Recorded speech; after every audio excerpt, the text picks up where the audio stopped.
Welcome to Translogic. I'm Bradley Haselmeyer. Today, we're driving this, the Arcimoto SRK.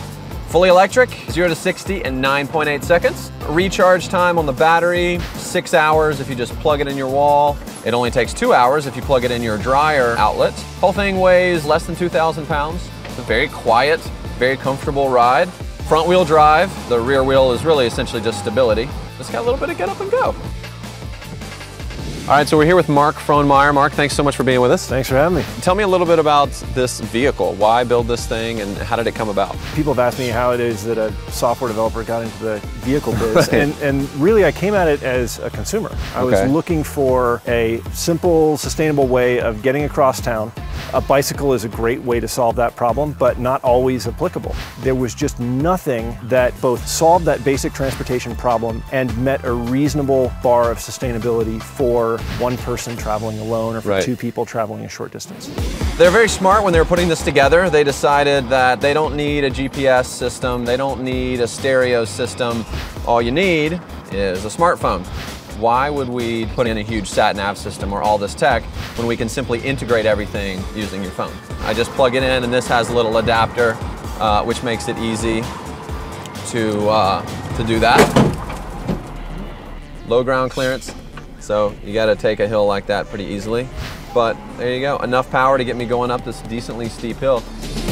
So this is actually a motorcycle, right? By regulation, it's a motorcycle, but it's really a new class of vehicle. We looked at trying to find the sweet spot that married the efficiency of the motorcycle with the capability of secure, stable vehicle on the road. So no one's just going to buy this and have it as their only car. Well, you think about most families have 2, 3 vehicles in the driveway. How many of those vehicles are being used to carry 5 to 7 passengers on a regular basis? Usually there's 1 or 2 that are just being used for one person to drive to the grocery store, drive to work, and so on.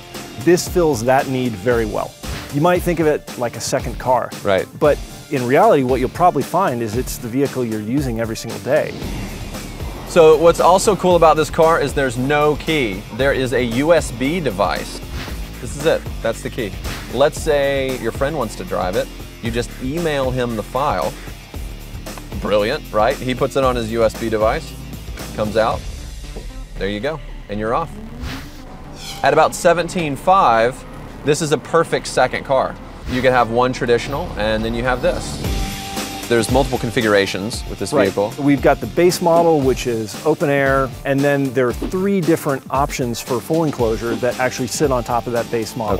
The battery bay itself is oversized, which means that it can accommodate everything from yesterday's lead-acid batteries at very low cost, low energy density, fully recyclable, to the batteries of tomorrow. I would argue that we still do not have the magic battery. That presents that particular challenge for vehicle developers and the vehicle buying public.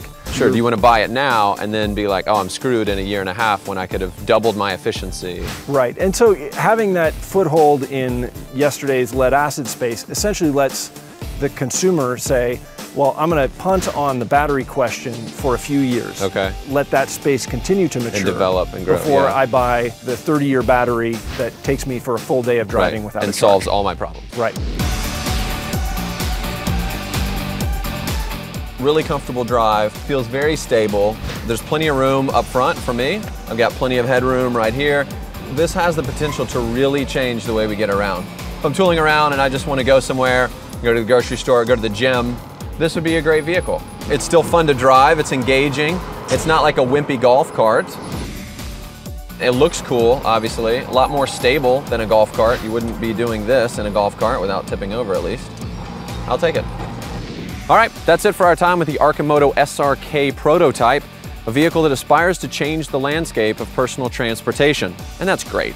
But what really matters to me is that this thing's affordable. Pretty cool. All right, for Translogic, I'm Bradley Haselmeyer. See you next week.